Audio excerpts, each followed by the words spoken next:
সুপ্রিয় শিক্ষার্থী, আসসালামু আলাইকুম। আমি এখন তোমাদের বইয়ের 162 পৃষ্ঠার কণিক দূরত্ব পরিমাপে ত্রিকোণমিতি অধ্যায়ের জোড়াই কাজ এর সমাধান করে দেখাবো। তো চলো শুরু করা যাক। 162 পৃষ্ঠায় কি আছে দেখি। নিচের কোনগুলো আদর্শ অবস্থানে আছে, যেগুলো আদর্শ অবস্থানে নাই সেগুলোর কারণ ব্যাখ্যা করো এবং খালি ঘরে লিখো। আচ্ছা, আমরা আদর্শ অবস্থান বলতে কি বুঝি প্রথমে সেটা জানবো, ঠিক আছে? তো তোমাদের বইতে এখানে বিস্তারিত আলোচনা করা আছে। তো এখানে যেটা আছে সেটা আমি বলতেছি।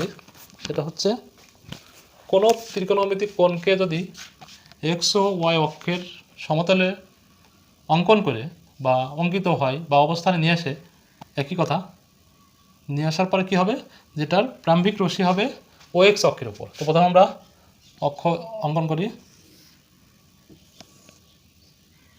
এটা যদি 0, এটা এক্স, এক্স প্রাইম, ওয়াই এবং ওয়াই প্রাইম হয়।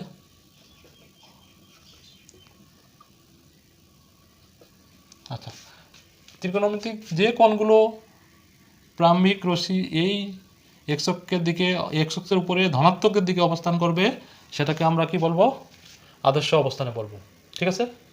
যা শীর্ষবিন্দু ও এবং প্রারম্ভিক রশ্মি, আদি রশ্মি অথবা ইনিশিয়াল লাইন, তিনটাই সেম জিনিস, এই এক্স অক্ষের ধনাত্মকের দিকে অবস্থান করবে সেটাকে আমরা বলবো আদর্শ অবস্থানে আছে। আর বাকি যেগুলো আছে সেগুলো আদর্শ অবস্থানে নাই, কারণ সেগুলো হচ্ছে যদি এক্স অক্ষের ঋণাত্মকের দিকে অবস্থান করে বা এখানে অবস্থান করে বা এখানে অবস্থান করে বা প্রারম্ভিক রশ্মিটা এই বরাবর অবস্থান করে সেই দিকে ঘুরে গেছে, তাহলেও সেটা আদর্শ অবস্থানে থাকবে না।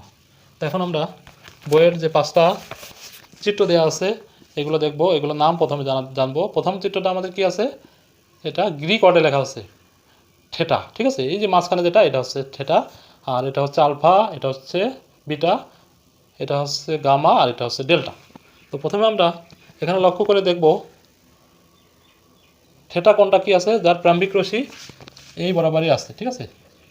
ও এক্সের ধনাত্মক অক্ষ বরাবর আছে এবং প্রান্তিক রশ্মি যেটা ওপি বা নাম দেয়নি এরা, আচ্ছা, এই বরাবর আছে। তার মানে কি, এটা প্রারম্ভিক যে রশ্মি সেটা এক্স অক্ষের উপরে আছে এবং ধনাত্মকের দিকে, আমরা জানি কি ঘড়ি কাটার বিপরীত দিকে ধনাত্মক কোণ, আর ঘড়ি কাটার ঋণাত্মকে যেগুলো শুরু হয় সেগুলো হচ্ছে ঋণাত্মক কোণ।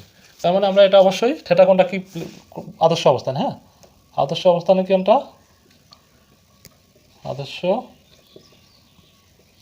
অবস্থান, আদর্শ অবস্থানে কোনগুলো আছে, প্রথমে হচ্ছে এই যে থেটা কোণটা আদর্শ অবস্থানে আছে, বুঝলাম।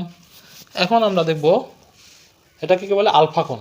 আলফা কোণটাও যার প্রারম্ভিক রশ্মি এক্স অক্ষের উপরে আছে এবং ধনাত্মকের বরাবরই আছে, তার মানে আমরা এটাকেও আদর্শ কোণ বলবো।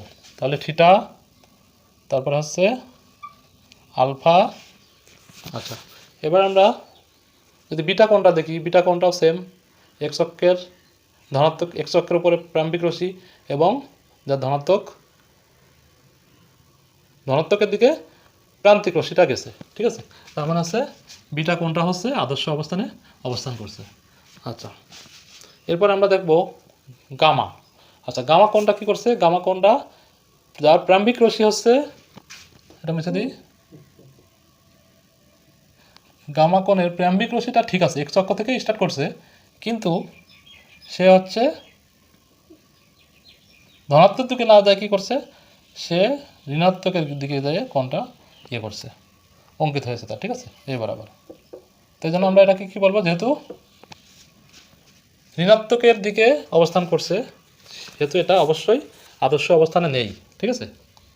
আদর্শ অবস্থানে নেই। কোন কোণগুলো আছে, একটাই পেলাম এ পর্যন্ত, গামা কোণ, গামা, ঠিক আছে? গামা কেন নেই ব্যাখ্যা করতে হবে।